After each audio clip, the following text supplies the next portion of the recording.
అందరికీ నమస్తే. రైతులకు సంబంధించినటువంటి వీడియో. తెలంగాణ రైతులు ఎవరెవరైతే ఉన్నారో వాళ్ళందరూ కూడా చూడాల్సినటువంటి వీడియో. ఇప్పుడు వానాకాలం సీజన్ స్టార్ట్ అయిపోయింది.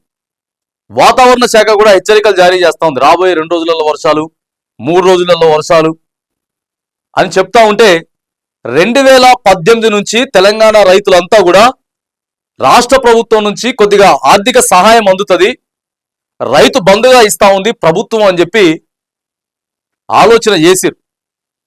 24 గంటల కరెంట్ వస్తున్నది, తర్వాత రైతు బంద్ వస్తున్నది. కాబట్టి గతం అంతకంటే ముందు 2018, 2004 కంటే ముందు వ్యవసాయం చేయాలంటే ఇష్టపడేటోళ్ళు కాదు రైతులు. తెలంగాణ రైతులు చాలా కష్టపడేది. అసలు ఊరినే వదిలిపెట్టి ఎక్కడికో పోయి పని చేసుకునేటోళ్ళు. హైదరాబాద్కు రావడమా, లేకపోతే అటు విజయవాడకు పోవడమా, వైజాగ్కు పోవడమా, లేకపోతే బెంగళూరు, ఢిల్లీ, ముంబై కూడా పోయి ఎన్నో పాటలు కూడా, కవితలు కూడా వచ్చినాయి తెలంగాణ రైతుల వల్ల. బండెనక బండి కట్టి ఎటో పోవాలి, మొత్తం ఊరు వదిలి వెళ్ళిపోవాలనేటటువంటి పాటలు పాడుకున్నటువంటి నేపథ్యంలో తెలంగాణ సాధించుకున్న తర్వాత కొద్దిగా నీళ్లు ఆగినాయి మన కాడ.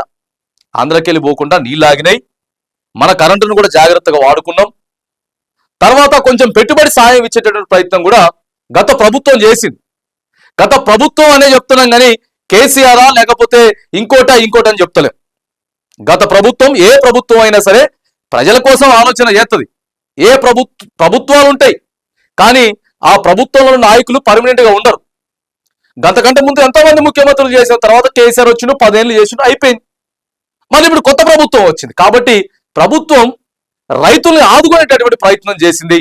2018 నుంచి తెలంగాణ రైతుల్ని 2018 నుంచి దాదాపుగా 2023 వరకు నాన్ స్టాప్ గా ప్రతిసారి తెలంగాణలో ఉన్నటువంటి రైతులందరికీ కూడా దాదాపుగా ఎకరానికి 5,000 రూపాయల చొప్పున ఇప్పుడు జూన్ లోనే ఉన్నాం మనం. June 3rd week or 4th week లా బాజాప్తా పైసలు పడేటి. ఇవన్నీ తెలంగాణ రైతులు అవునా కాదా చెప్పాలి. ఇవాళ మనం ఇప్పుడు వీడియో చేస్తా ఉన్నాం. ఈ రోజు జూన్ 11వ తారీఖు, అంటే 2nd వీక్ లో ఉన్నాం. అప్పుడు రైతులంతా ఎదురు చూసిన పైసలు వస్తున్నాయి అంటే 3rd వీక్ లో 4th వీక్ లో పడేటి. ఆ తర్వాత మళ్ళీ వచ్చే పంట గురించి డిసెంబర్ ఎండింగ్ లో ఖచ్చితంగా పైసలు పడేటి. నీకు 10 ఎకరాలు ఉంటే 10 × 5,000 50,000 రూపాయలు నీ ఖాతాలో జమ అయిపోయినట్టే. బాగా చెప్తా రైతు చేసుకొని గుండె మీద చేసుకొని నాకు డబ్బులు వస్తాయని చెప్పి ఆరాంసే ఉండేటోడు. 10 ఎకరాలు చేయాలంటే ఈ 50,000 దేనికో దానికి పని చేస్తాయి కదా, పని చేస్తాయి. ఓ 5 ఎకరాలు ఉంటే 25,000, ఇట్లా 10 ఎకరాలు ఉంటే నెలకి 1,00,000 రూపాయలు, 5 ఎకరాలు ఉంటే సంవత్సరానికి 1,00,000 రూపాయలు, సంవత్సరానికి 50,000 రూపాయలు రైతుల ఖాతాలో పడ్డమాట వాస్తవమా కాదా? అట్లనే ఇప్పుడు కూడా వర్షాకాలం వస్తా ఉంది.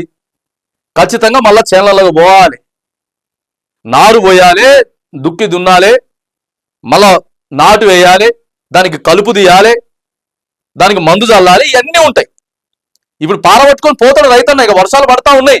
ఇంకొక వారం 10 రోజులు అయితే మొత్తం ఎక్కడికక్కడికి ట్రాక్టర్లు దున్నడం మొదలు పెడతాయి. కానీ మరి ఇప్పుడు కూడా ఎదురు చూస్తారు కదా తెలంగాణ రైతన్నలు. పెట్టుబడి సాయం కోసం ఎదురు చూస్తూ ఉన్నారు. ఎందుకు ఇదంతా కూడా తిప్పుకుంటూ వచ్చి చెప్తా ఉన్నామనంటే రాష్ట్ర ప్రభుత్వానికన్నా జర అర్థం కావాలి. రాష్ట్ర ప్రభుత్వానికి అర్థం కావాలి. ఏదో లక్షలు కోట్లు సంపాదించడు రైతన్న, ఏముండవు. ఖచ్చితంగా ఒకళ్ళు తింటే ఒక 5 ఎకరాలు ఏమైనా పండించుకున్నాడంటే అది కూడా సక్రమంగా వర్షాలు పడితే ఆగమాగం కాకుంటుంటే, ఆయన నిద్రపోకుంటుంటే, దాన్ని 6 నెలలు కాయ కష్టం కాసి ఆ కుటుంబం అంతా కాపాడుకుంటూ ఉంటే అప్పుడు కొద్దిగా చేతికొత్తది. ఆయన అప్పులు గిప్పులు మొత్తం పోను. ఓ 6 నెలలో సంవత్సరం ఆయన కుటుంబం తినడానికి కొన్ని గింజలు వస్తాయి తప్ప ఆయనకేమో పెద్ద లక్షాధికారి కోటీశ్వరుడు కూడా ఏం కాడు. అలాంటి రైతులకి రైతు భరోసా ఇస్తాం, మేము 15,000 రూపాయలు ఇస్తాం అని చెప్పి ఇలా కాంగ్రెస్ పార్టీ అధికారంలోకి వచ్చిన తర్వాత ఇప్పటికి 3 దఫాలు అయిపోయింది. 3 దఫాలలో ఒక దఫా ఇయ్యలే. 2024 వానాకాలం పంట అసలు మొత్తానికే ఇయ్యలే. ఇక అంతకు ముందు అధికారంలో కొత్తగా వచ్చినామని చెప్పి చిన్న చిన్నగా వేసుకుంటూ వచ్చినాం. ఓ సంవత్సరం అయిపోయింది కదా, సరే అయిపోయింది.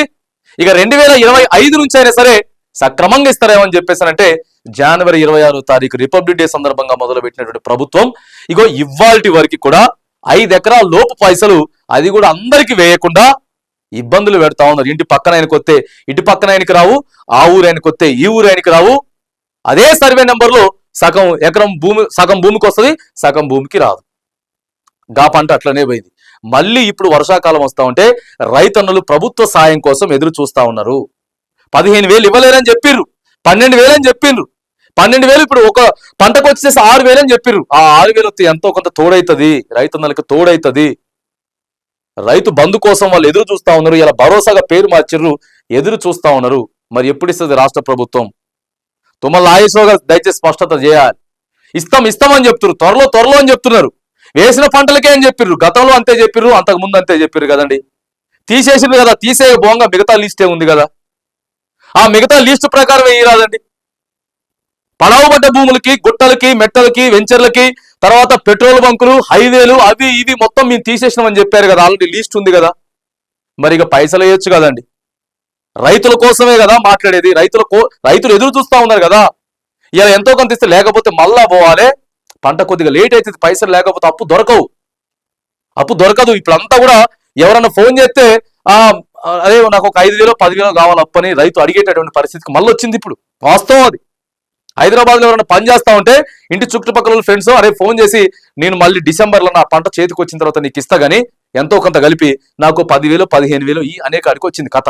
ఇప్పుడు జరుగుతా ఉంది, వారం 10 రోజులు జరుగుతుంది ఇది. కానీ ఇక ఫోన్లు ఎత్తలేనటువంటి పరిస్థితి. కొంతమంది ఫోన్లు ఎత్తకుండా యాడికెళ్ళి ఉన్నాయిరా బాబు, నువ్వు ఇప్పుడు 6 నెలలకెళ్ళి ఇస్తావు, నీ పంట పండుతుందో ఎవరికి తెలుసు.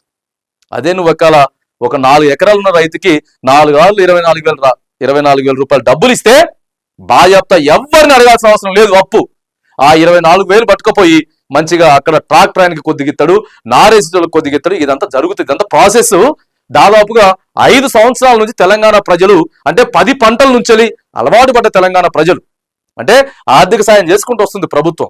మరి ఈ ప్రభుత్వం ఎందుకో చిత్తశుద్ధి లేకుండా ఇప్పుడు 2వ వారం వచ్చినా కూడా ఎప్పుడు రైతు బంధిస్తారో, ఏం రైతు బంధిస్తారో తెలియదు. కానీ త్వరలో ఎప్పటికప్పుడు త్వరలో ఇక పంట వేయక ముందే, లేకపోతే కొద్దిగా పంట వేసిన తర్వాత ఇట్లా చెప్తా ఉన్నారు. ఇట్లా పెండింగ్లు ఉండిపోయినాయి.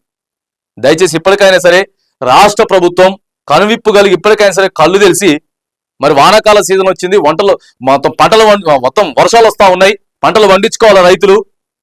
మరి వాళ్ళకి పైసలు ఇవ్వాలి కదా, ఇవ్వకపోతే బాగోదు, ఏదో ఒకటి చేసి పైసలు ఇవ్వాలనేటటువంటి ఆలోచన ఎక్కడి నుంచి కూడా వస్తలేవు.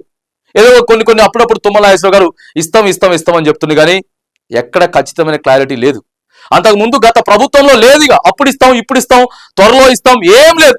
Right, June 3rd or 4th week వచ్చిందా, ఖతం అకౌంట్లో పైసలు పడిపోతాయి. దాని గురించి అసలు చర్చే ఉండకపోయేది.